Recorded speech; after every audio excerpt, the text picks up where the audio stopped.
Great. Tim, can you hear me? Wow. Great. So, welcome everybody. Thank you for coming for the UABB 2019 Curatorial Conversation number 5. With me here we have Peter. Peter managed to get on a flight from London and arrive very safely, so I think he deserves a big round of applause for that. Tim, slightly unfortunate in that he was in the airport in Heathrow just a few hours after Peter, and he caught the most exciting time when he was in London, so he was advised to fly to Singapore instead. So he's joining us from Singapore. So half a round of applause for Tim for making this part of life. Thank you. No, thank you for coming. This is great. We've, as you know, we've had some of you joined us on the other curatorial conversations at Hong Kong IA. So this is the first time we've actually in the venue, and in fact, we spent the whole afternoon here, including actually Peter is actually staying in the L Hotel just down the road. So he now knows quite a lot about Tsuen Wan, probably more than a few of us. So. First of all, also I would like to see, because there are quite a lot of people here who are exhibitors, or will be exhibitors. Not sure whether there are any who we kind of rejected, but still turned up. But anyway, no, we received about around 80 entries, and we went through the process of selecting, and it was quite difficult because I think, there are a lot of nice stuff. I mean, we were just talking about it. There was one item that we really want, it was already made, and it's living in Barcelona at the moment, and really liked it, and we want to touch it, we want to use it, but we couldn't, unfortunately we didn't select it because we couldn't find a narrative that would string it together that ties in with our curatorial statement, the things that we want to address. The things that we want to address are about architecture and urbanism, because this is a biennale about architecture and urbanism, and not necessarily just a one for installations and so on and so forth. And also it is about our identity, livability and sustainability of the city that we live in. So unfortunately we have to let some item go because however nice they are, that we just feel that we need to be the ether, and we grow them, and then we selected them at the end because there were opportunity to work together, to mold it, and maybe to change the size, change the shape, change the location, refine the content. So we're looking forward to working with you guys in the next month or two. So thank you very much. Now, back to the curatorial conversation. First of all, Peter has a wealth of experience with the London Festival of Architecture, and I think Felix and Peter was just connected because Felix was actually in London when that happened earlier this year and so on. Peter, so what do you think? I mean, you now know a little bit more. We've had a number of had a number of meetings this last couple of days. There's a lot happening in December in Hong Kong. The BODW, there's BODW City Program, there's a Biennale and all that. How do we make sense of all of these things happening at the same time, and what sort of advice have you got for us? Well, I think the important thing is that I'm in Switzerland on the Thank you. Yeah, that works. So the important thing I think is that it's related to the city. So it's very interesting what you say about importing something from Barcelona, which might be very nice, but actually has very little relevance to the local condition. And I started the London Festival of Architecture, which we actually started by calling the London Architecture Biennale back in 2004. And I did that because I was in Venice for the Venice Biennale there, which that year had been curated by Diane Sujic, who actually is coming to Design Week here in December. And I went there, and it was full of all the big architects you would expect, from Norman Foster, Frank Gehry, Rem Koolhaas. Everyone turns up, everyone has a good party, they stay in the Danieli, they go away again, and actually the impact on Venice as a city itself is zero, apart from the fact that it fills the restaurants and it fills the hotels.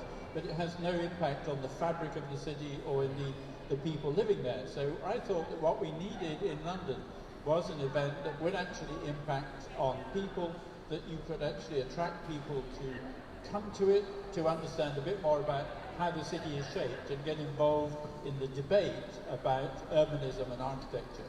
And so that's what we did, and we did a number of things which actually make it interesting for a general population. And the first event we did, which made us realise that we could actually, it would continue on in future years, was that we organised a cow drive.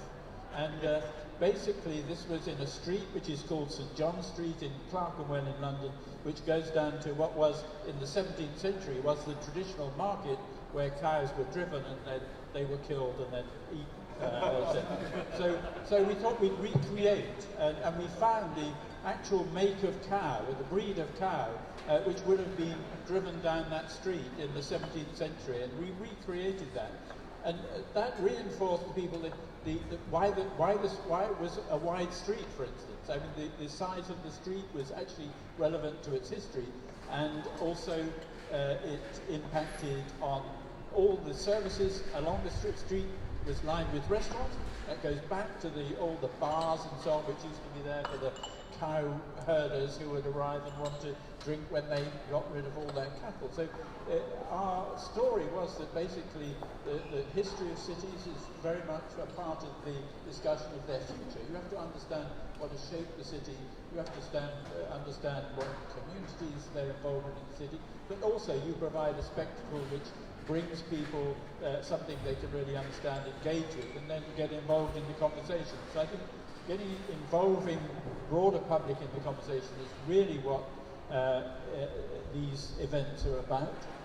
I think the other thing is that we also used Clerkenwell very much as a local area, and now the London Festival of Architecture is much bigger, so we have hubs all over the city. But the idea of having focuses where you have people are really aware that something is happening is very important.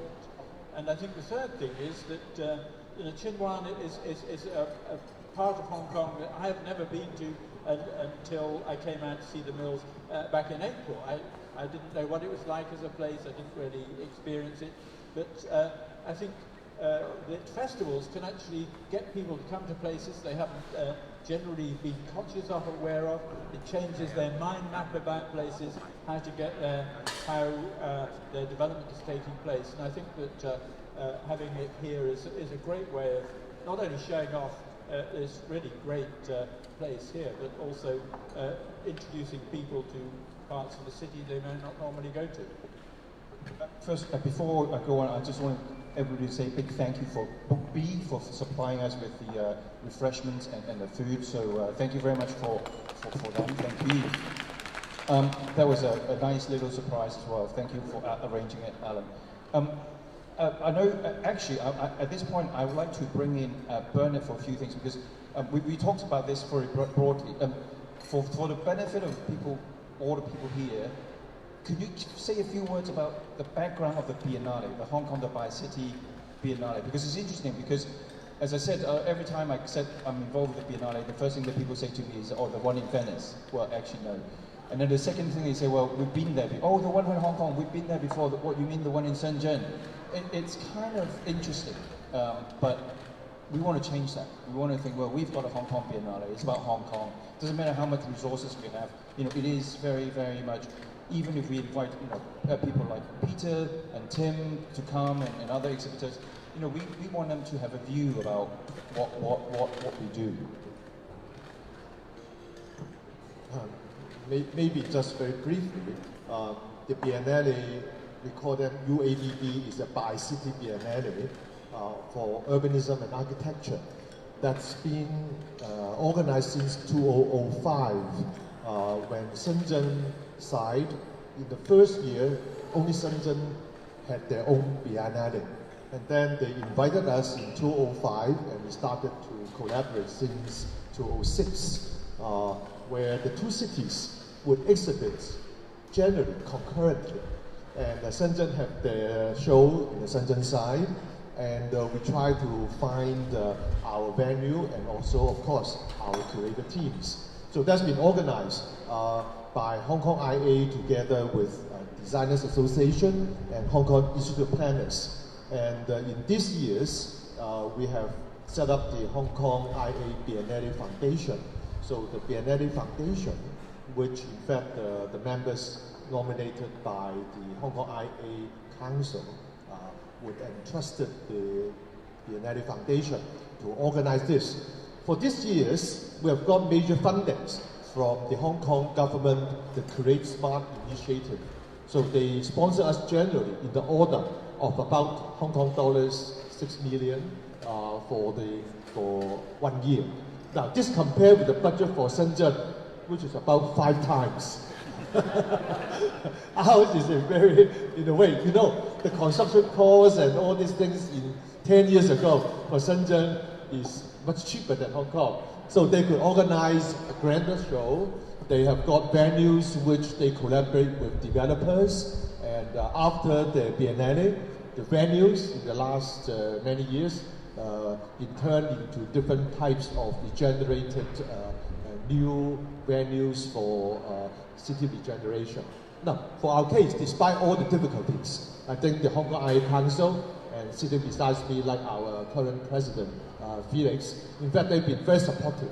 Despite our very limited resources, the 3 institutes, Hong Kong IA, Hong Kong IP, and the Hong Kong Designers Association, has collaborated through these years. And but something that is positive is in the last 2 times, we have got support from quite a lot of some other people.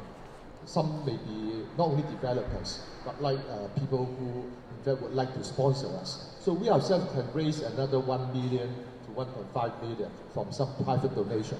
Now, despite all of this, the important thing is we want more designers, architects, urban planners, or work together. And then we can showcase our works together with other international designers and with the dialogue. And then with the Shenzhen counterpart and also BLDW, we target that throughout that December times, we can have a lot of generation of dialogues, 大家 happy 一下, and then to have times that we can join, and then we are very grateful. Every time we have good teams of curators to help us, and this year to have Roger together with Alan and Sarah, and we hope that it's very good. The team also invite people like Peter to come and share with us. So that's all, it's a background I'd like to share. Thank you very much. Thank you. Thank you, Bernard. Also, just going back to the exhibitors, now, we've just had a meeting with the Mills about our program, not just about the exhibition, but also we have a program, a whole 3 months worth of programs, and just the first count, we've counted about 22 programs that we are working with the exhibitors. The exhibitors, you don't, apart from your work to present, we want you to share your views about the themes that we talked about. So if any of the exhibitors or people who haven't been selected or haven't submitted or want to get involved, there is still that opportunity to talk to us, to generate programs, be it talk, seminar, workshop, or even some sort of involvement in some of our design charrettes and so on and so forth. Just keep talking to us. I mean, you know, the whole thing is evolving, and once we've sorted out the exhibition, we'll get on with it. Programs. Now, with the exhibitors, I think we have just gone through the first round of starting to put things against places. It's just a first pass. If you want to know more, just come and talk to us. One of us know more than the others. I know very little about exactly where things are. So, it's a process that we like to work with you rather than just before the exhibition. You give us that piece and we'll just find a place for you. I think we would like your piece also to talk to the space as well, and vice versa. So that's important. Now, at this point, I want to bring Tim in. Tim, hi, can you hear me? I can hear you very well. Can you all hear me? Yes. Tim. Am I coming through? Yeah. Very good. Tim. I so wish I was there. I'm really sorry. That's an important thing to say, but it couldn't happen, and so I got as close as I could. But Singapore is not Hong Kong. How does that sound? That sounds perfect. Tim, last time you were here, we had a curatorial conversation, and one of the ideas we briefly mentioned, we didn't really explain, was, you remember that conversation we had about the ladder to the moon? Say that again? There's something to the moon. A ladder. A ladder to the moon. Gosh, was it late in the evening? Well, let me remind you, it's beginning to happen. We talked about urban spaces. Well, the reason why that reminded me was Tim also, a few of you were there because a couple of weeks ago, another potential program partner, Phil Jones, he was passing by. He gave a talk at Nose in the Book. If you don't know Nose in the Book, it's a nice place in Causeway Bay. Go and support Nose in the Book. Find out more from us if you want to. Sorry, that was a bit of a plug there. Where was I? He was talking about streets as places. And one of the things he was driving at was that stop putting up barriers. Take down the barriers. And that's the sort of things that's been happening a lot. Now, other places have been very successful and some not. I mean, even in London, we were just talking about it. One of the very high-profile example, Exhibition Road, is one of the very first where they've taken down the barrier, you have shared spaces, which didn't quite work, and as I've learned from Peter, that they're now thinking of reverting it back. But that's okay, they've done all the experiments. But one of the things, Tim, you mentioned when you came to Chin Wan last time was that he couldn't... I remember that. Thank you for reminding me about the ladder to the moon. What a brilliant idea, it was mine. Yeah. If we take down all the barriers in Chin Wan, can we reach the moon by creating a ladder? And that was what the conversation. It was quite late in the evening. Yes, it was. So the idea of laddering the moon isn't so much. It's about creating an imagination. I mean, the whole idea about this is, right, look at our city. Try and find a way to think about it in an imaginative way. Something as simple as the barrier. If you take it down, how far would you go? Would you be able to reach the moon? And when you start talking about that, it captures people's imagination to think about our city. Now, well, can I say something, Roger? Because I wanted first to echo what Peter said about the importance of history. And what I'm reminded of is in that first conversation that we had back in April, May, I said something about how I was worried about the amount the number of these barriers, the extent of these barriers that separate the pedestrian from the vehicle and block the life of the street. And back in London in the 1990s, with the project to redesign Trafalgar Square, we took down all of the guardrail, all of the barrier that was penning people in, like cattle. You know, barriers have a use when it comes to the kind of mechanics that Peter described of cattle, but not for people. So I still see these barriers in Hong Kong, and I really worry. And the thing I said was, I used to come to Hong Kong to see the future, and now when I come to Hong Kong, I see the past, sadly. And in parts of Hong Kong, it reminds me of the mistakes. Thankfully, we're no longer making in the UK of separating cars from people. Yeah, we are actually still making some of those mistakes in the UK, but generally in our big cities, we are not.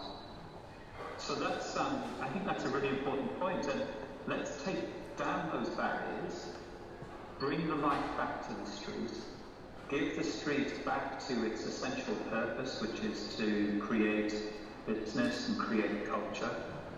And then what do you do with the barriers? And you could build a ladder to the moon. And I was speculating on the length of barrier in Hong Kong. Tim, I'm afraid there's a reason why you're in Singapore, because somebody must have overheard our conversation, and they have begun to take down those barriers at some stage. And I tell you, they're not making a ladder to the moon at the moment, but unfortunately you are not here to see it, but I will send you some pictures of what they're making them out of, but that's another story. Okay, Peter, there's something else that we also talked about a lot in the last few days. you know, the idea about, you know, sort of, for the BODW, I think we start talking about in the BODW, there are people coming, you know, from various places and so on and so forth. And it's interesting because at the same time, names keep popping up from the past, and they were, you know, people who worked on, you know, Hong Kong and Shanghai Bank, who've stayed on and sort of created a bit of a city and so on and so forth. In a way, Hong Kong has always been this place where things come together. And the idea of 2x2, the theme of this Biennale, is about all these kind of different influences coming together and something new coming up. And did you still get the sense of that in Hong Kong this time you visit? Yes, I do, because I think that in that way Hong Kong does have similarities to London as cities which actually do accept a wider culture. And I can always remember coming back in the late 90s, I organised an exhibition at the Royal Academy called Living Bridges, which was about bridges that people lived on, but actually connected two communities together. And we put it on actually here in Hong Kong, because it was the time the big suspension bridge to the airport was opened. Mrs. Thatcher came over and opened it. And that was all about joining communities. But I can remember that the sort of exchanges we had then were about swapping cultures. And I've always been interested in New London Architecture. My day job in London is running an organisation called New London Architecture, which is, we have a big model of London which shows what's happening there, and so that any member of the public can come in and see what new developments are happening. But we also have a busy programme of debates and discussions about the future of the city. And one of the things we do is we share with other cities what's going on. So I have regular conversation with New York, because actually New York has real similarities to London, all sorts of ways, from population size to the way that it's organised, but some big differences in terms of the powers of the mayors and things like that. But we have lots of rich conversations, and we're having those with more and more cities. And it'd be really interesting if we could set up some more dialogue in that way with Hong Kong, because as I say, I do think there are real similarities of our ability, just as we were talking about food at lunchtime, the sort of multicultural aspect of food, and it's very similar to London. We're not like France, where we try and resist any overseas shifts. We actually like new cultures to come in, and that's been traditionally the case of London for the last 2,000 years, really, and it's one of the richness of it. And I think that cities which are these trading centres, which have many people coming through, leaving a part of their history with them and then exchanging ideas, I think is something we can all share, those two cities particularly. This is good, because it reminds me of another conversation we had. 3 words that sort of up from that: the mayor, London, and also the city. Because you mentioned something that started off his life as Boris's work, and it kind of became Sadid's claim to fame, so to speak. Tell us a little bit more about that. I think that's very interesting. Yes. Well, we now did it. We've only had an elected mayor in London since 2000. And one of the big jobs of that mayor is actually to deliver the London Plan, which really sets out the spatial strategy for the next 20 to 30 years. And although each mayor has their own policy, there is generally an underlying and research-based strategy which directs the way that the city changes. A lot of this to do with growth, population, location, jobs, all those sorts of things are elements which help deliver the physical plan. And so I was the design advisor to Boris Johnson. I'm also now Sadiq Khan's international design advocate. And when we were just finishing off, we realised that Boris Johnson would not remain as mayor any longer, because 8 years is the maximum mayors can do. We wanted to make sure that the sort of basic understanding of how the city should grow was handed over to the next mayor and that he didn't change strategies totally, and might say all the sensible non-political work which had been done before would continue on. So we developed what we called at the time good growth. How do you actually grow the city and make sure you don't make some of the mistakes we made in the past? How do you actually grow the city to improve conditions of equality, the distribution of wealth, all those sorts of things actually come into the plan. So it's not just a physical plan. So good growth was the title of a series of documents which we produced, and they were sort of handed over to the new administration as the previous mayor left. And it was one of the few strategies which was then carried on by the new mayor, because often things, high-profile elements, are dumped by the new president or mayor of anywhere. Not invented here is something which is really, they say, no, we can't do that because it was the previous incumbent's responsibility. But good growth has remained with both administrations, so, but it added on in the end, which is really important. Sadiq Khan added on good growth by design. So that means that design really is at the heart of all the decisions in terms of growth that the mayor makes. So there are 50 design advocates who have been appointed by the mayor, and they have a role in all sorts of areas. My job, as well as being an international design advocate, is also working with Transport for London. Transport for London have a remit to actually develop a lot of the public land that they have around stations, and so we're looking at how to deliver new homes around stations much more densely than generally is the case in London. And so one of the key issues, if you're building more densely, you actually have to design it really carefully, say design it better than maybe you would if you were dealing with more traditional scales of development in London. So we have a design review process to look at that and ensure that we do get good growth by design.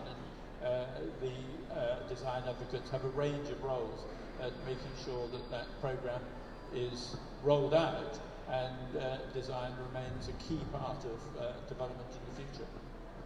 Thank you, Peter. I mean, this is important. I know that it might not sound as if there's a lot of connection with the exhibitions itself, but don't forget we also, as you said, we have a series of programs, because I think what's important from the curatorial side is that we hope this Biennale has a legacy. The legacy being that, well, to demonstrate to, you know, there is a way of doing things which the qualitative side of the living condition of our city also needs to be considered when we do our infrastructure projects, not just the quantitative side, not just how many, how big, how much, and so on and so forth. But that's why, in a way, you know, we specifically targeted livability, which is really something it's very hard to put a number against in the first instance. Identity, very hard, you know, and also sustainability. We're not just talking about the carbon emission or carbon neutral carbon. It's about how you sustain a community. You know, how you sustain the growth, which is actually quite important. But although on the face of it, it's very difficult to quantify these qualities, there are examples elsewhere in the world. There are examples like these, you know, to design, you know, sort of guidelines whereby it is demonstrated that by design, it's actually the bottom line, the life cycle costing, all of that will come back to your bottom line. And I think it's really having that long-term view, having this idea that things get passed on from one administration to the other, irrespective of their political views or inclination. Hopefully, I know it's a big ask, but we would like to at least use the Biennale to generate this kind of discussions, so that it's as a starting point to show, to demonstrate that this is possible. Because as I always says, it's a unique Biennale in that it is about architecture and urbanism.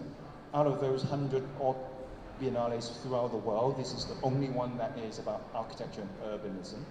So I think this is very important. And if you are developing your design, try and think of a narrative that really reflects that, and that will be very, very good. Now, Tim, I know you need to leave in 7:15. So, anything you would like to add? I mean, before you leave us. Well, I think there's two things, if I may. The value of design is something which, on the face of it, may seem intangible. How do you actually express the importance of the design process? But in the UK, the Design Council has been looking at the value of the design economy, those businesses that are either design businesses or that employ designers. And that economy is worth, they calculate, £85.2 billion per annum to the UK economy. What would the equivalent be in Hong Kong? 85.2 billion is 3/4 of the size of the financial services industry. So it's not as big, but it's close. And yet, design can easily be seen as something that is somehow ethereal. You know, it's very hard to pin down and make tangible. Not so. And I think that might be something to inspire our thinking about why design is important. And secondly, on the subject of the Biennale specifically, I think it's really important, if we can, that the Biennale is a listening Biennale as much as a shouting Biennale or a speaking Biennale. We need a conversation. And to embed the importance of the Biennale in Hong Kong and to embed the importance of design in the general consciousness, I would suggest that we listen really carefully, and that might then lead not just to shouting but to a conversation. Thank you very much, Tim. That goes back to that conversation we had earlier about design and architecture, because we had a meeting with Design Center, which is interesting, because I think the word design, now you hear a lot, design thinking. You know, almost every government official is saying design thinking, this left, right, and center, and we've seen evidence of that. Now, which is good news. At least, you know, it is being brought up. You know, it is on the table. But I think we would like to think that it's just more than just slogans. So you have a view about architects in this role? Well, I have a London-based view of the relationship between architects and designers, because as the director of the London Festival of Architecture, I was always annoyed, actually, that the mayor gave more money to the design festival than he did to the architecture festival. And this was because, just as Tim was saying, they were able to quantify much more easily what the volume and the turnover of the design industry was. But my annoyance about that was that basically it was all about chairs, furniture, stuff, and a lot of that stuff was actually imported in the UK. So they were actually supporting not local designers, but actually Italian designers, American designers, French designers.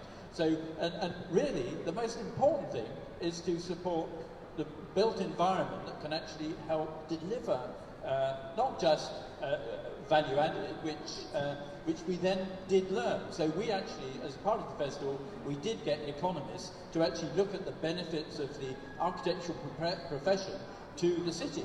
And off the top of my head, unlike Tim, I can't remember exactly what that number is, but it was an awful lot. And so you go to them and say, here you are, there's 35 billion value added delivered by the architectural profession, you should be supporting it. That had a really big impact, because suddenly you could actually value what that support was. So that being said, I think it's really great that the two events come together, because I think design, whether it's design of furniture or medical equipment or anything that makes people's lives better, and architecture do go together. And I think supporting the creative economy is really important for cities today. And as Tim says, the creative economy is beginning to challenge much more established parts of the economy as key parts of cities being able to thrive. It's good that we have our president of the Hong Kong IA here. If we haven't made that calculations, can we make that calculation quickly and let us know how much of our contribution is to the economy in Hong Kong, and let's badger the government a lot more using that. Thank you, Felix. I think he nodded. Okay. Anybody's got any questions? I mean, we spoke. I think it would be good to give the mic to it would be good. We'll start listening more, as Tim suggested. Anybody's got anything to say? Any questions? Where's your exhibition going to be, or for example? Well, your exhibition is going to be all over here, in this space here, around the first floor corridor. Also, on the rooftop, there's a roof garden, and also as you go up the escalators on the right-hand side, there's what's it called? Annex, no? Atrium. Yes, the atrium space. Yeah. So, and also some of them, there were some pocket spaces. For example, there's an old staircase which winds itself up the building, which they've kept, and we've already identified that space for one very special exhibit, which we think will be even better there than the space that they originally planned. So, it'll be an adventure. When you come here, it's not just all shown in your face. You need to go and find them. We are working we're thinking about wayfinding, how you kind of direct people, how you kind of brand them, and so on. So that's where your exhibit's going to be. And some of it will be outside, some of it will be inside, some of it will spill out into Tsuen Wan generally. What do you think of the? We've just got confirmation that we will have a space in the high-speed rail station. Peter and I went to see that. What do you think of that space, Peter? Yeah, I think that sort of space is great for exhibitions where you have a public audience as well, because you have so many members of the public around the area that you can attract to those sort of spaces. I can remember we did do an exhibition a long time ago in Waterloo Station, and I think that got more people attending the exhibition than any of the ones we had in, might say, more cultural spaces. So I think it's a great space to be. I think it's really important that it creates that connection with Shenzhen as well, and is the Bi-City Biennale and making that connection. I just think it'd be really nice if we could organise a party on the train as well. Yeah, I think that would be Carla Felix.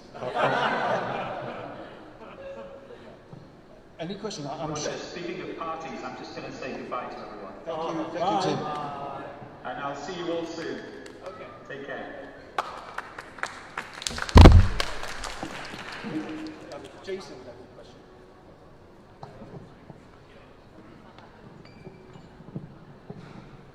I have two questions. One is more to our guest. There's been a lot of talk about what we can learn from London, which I much appreciate. But your eyes as an outsider, the idea of a Biennale is to share a bit of our city with people coming here. What maybe do we take for granted? What advice could you give to us that maybe what we need to share via the Biennale of the guests coming into town? And the second thing is more, perhaps, well, whoever, but obviously some things have been happening in the city and public space recently. And I wonder if we could just reflect on what is the opportunity in the Biennale, what do we think is the potential of how we deal and talk about what's been going on, and what is the potential of that? I know it's a big question, to say the least, but I'm curious about how that can be embraced by the Biennale as part of a discussion and part of the profession and things like this. Thank you. Well, in terms of what people can learn from the city, I think there are, obviously many things in each city. I picked one good thing, one bad. One very interesting one is coming here and seeing the multi-storey factories and warehouses. Now, for London, that is something really which is high on the agenda at the moment, because development in London is constrained by a green belt around it, so we can't spread outwards, but we're seeing increase in population, around 100,000 people a year. We need to build 66,000 new homes each year, and we actually don't have very much land to put them on. So one of the problems we have is that low-density industrial land is being changed to become residential land, because residential land obviously is much more valuable. So we are losing manufacturing jobs and logistics jobs far too quickly, and we need to stop that. And actually, high-rise buildings which can actually take that sort of thing is something we can learn from, because at the moment in London, an industrial developer will just think, I just build a tin shed and drive a lorry into the back of it, and that's all you need to do. But actually to look at a much denser, better use of valuable land is, and I think using land is something we can learn a huge amount from in Hong Kong. I look out of my hotel window and I see these multiple uses, whereas we have traditionally been monoculture in the way that we've actually used land in London. So we can learn a lot from that. And then I would also pick up on Tim's point about the barriers. I think permeability of cities is absolutely fundamental. And actually here, walking here from my hotel, came through some really delightful pedestrian spaces. But I can remember yesterday trying to get a taxi in Central and coming up against barriers where you walk down the street, suddenly there's nowhere to go. You have to walk back. And these are things which we haven't necessarily found the answers in London, but we actually do that quite well. And I think reminding people what it's like when it's a real problem in the city is a good lesson to learn. And you think, well, we're not going to go down that road again. But I think the second question was not for me. I would hesitate to comment on local. I can't answer your question directly, but what was, again, so many interesting conversations I've had with Peter. It reminded me of a question that Peter asked me immediately when he shortly after he landed. He said, well, it's amazing how he arrived a few hours after the Troubles, and he couldn't see anything. I think Hong Kong people have I was explaining to him, Hong Kong people have an incredible drive to go to work the next day, which actually is unrivaled in anywhere else in the world. I mean, if you remember the typhoon, the next day there were people climbing over trees like if they were trekking to work in their suits. I mean, you know, this incredible drive is something that we should be proud of to some extent. What they go and do is, when they get to the end, is another matter. But that drive is admirable. But the other question that Peter asked, with his experience at the airport, so in London, that wouldn't happen. People wouldn't be able to allow to go into it. And I kind of reminded him that actually London went through a period of time when there were real terrible, terrible things happening in public spaces. And we've learned the lessons, and it kind of, you know, there were legislations that happened. Now, we've got to be very careful. There are certain ways to push, I understand, but there are certain things that Londoners take without even thinking. Well, actually, security in the airport, and what you end up being that some of your public spaces are lost to some extent. So I think that was an interesting question. I mean, I was thinking about that. I mean, just in relationship to your question, Jason. I don't know the answer, but it's something that we are having trouble with. There's so much give and take happening right now. It's changing every day. I don't think anybody will have an answer, and I think it's the other thing we said we talked about. I think we all know, what are the public spaces in Hong Kong? We know this is the public, the shopping malls are our public spaces, and the shopping malls, it's a sanctuary at the moment for some of these people. Now, what do we do? Are we in a position to lose some of these or privately owned public spaces, like in the London example, where these stations and airports have a certain set of rules? I don't know. I really don't know the answer to that question. But it's good food for thought, because when you start thinking about that, after 2015, when I was unfortunate enough to have involved in that's not what I'm saying. I mean, I'm saying that I was involved in the 2015 Biennale as well, and that was right after the umbrella movement, and there was a hope that at least once in a while we close down all our streets and have a festival. You know, like, you know, when you start hearing birds sing on the streets, when you kind of, you know, at the end of the day, you kind of have normal air for a little bit. I think it had, you know, there was a hope for that, and it hasn't happened. I don't know why. Maybe we need to push harder post-event. We need to learn the lessons post-event, whatever that situation is. From you know, we are professionals. We're architects. What can we do as professionals in our day job to make it better? Is the questions we need to ask post-event, I think. Now, just follow on from that a bit about, I mean, that whole debate about public spaces is fascinating in a political context, because clearly, although I was saying there has been quite a lot of progress in London in creating very nice public spaces, we have bridges in London which now have temporary security barriers to stop people driving at speed across them, which are hideous intrusions into public space, and the ability to change them to something, let's say, more just nicer to look at, basically, is really hard, because the security guys, they really control what goes on. And so we have seen, as you say, absolutely right. I mean, we have had terrorist attacks in London really since the 1970s, first with the Irish, the IRA, and now with other terrorist groups. And the public spaces have been adapted to that. I remember a long time ago, in about the mid-70s, there was a competition for an extension to the Parliament building, won by a young practice called Spencer Webster, and they built this rather elegant Mesian box. Underneath was a huge public space. The bomb went off next to the House of Parliament, the whole design was thrown out, and ever since then you have to go through 3 security barriers to get in to meet your Member of Parliament. And those sort of things are very depressing. A few years ago, I actually cycled across America, mainly to look at cycling infrastructures being delivered in various cities. But I remember arriving in capital of South Dakota, and you could go on Saturdays. You could go into their capital, and visitors were allowed. They were just allowed to walk in, no security, no nothing, and even the governor's door of his office was open, and people just wandering and wandering.